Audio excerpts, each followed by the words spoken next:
कर्ज काढून धरणी माय कशी बशी पोचली, कोपला हो वरून राजा ढगफुटी झाली. पाण्यानं लुटलं धान, त्यानं केलं सारं वजा. नशिबाच्या पुढं थकला शेतकरी बाप माझा. वावरात शिवारात झालं बघा पाणीच पाणी. हातातोंडाचा घास गेला, पीक गेलं ना वाहुनी. हंबरती गुरढोर धान्याला पाहुनी. आक्रोश करी मुका जीव, सोडवायला नाही कोणी.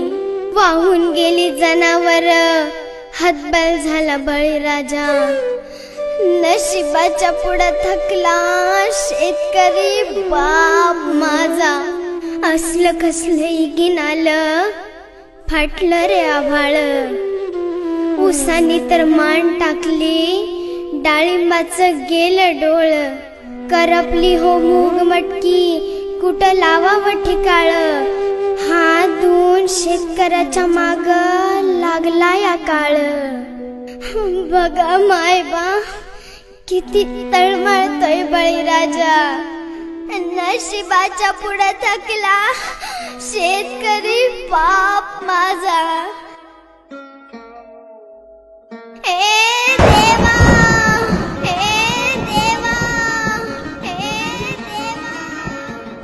तू सत्याचा वाली ना रे. 8 महिने झालं प्रत्येक जण कोरोनाच्या भीतीने घरात होता. त्याच वेळेस माझा शेतकरी राजा प्रत्येकाचं पोट भरण्यासाठी न घाबरता शेतात उभा होता. त्याचीच शिक्षा दिलीस का रे? त्याचीच शिक्षा दिलीस का रे? त्याचीच शिक्षा दिलीस का रे? दैवानं दिलं पण नशिबानं नेलं. शेतकऱ्यासाठी सांगाय तो कुणी काय केलं. अंत नका पाहू, होतं नव्हतं तेवढं वाहून गेलं. कर्ज माफी करा सरकार, ऐका एवढं बोल. सह्याद्री मी लेख शेतकऱ्याची मांडते, गारानं विनंती माझा. नशिबाच्या पुढं थकला शेतकरी बाप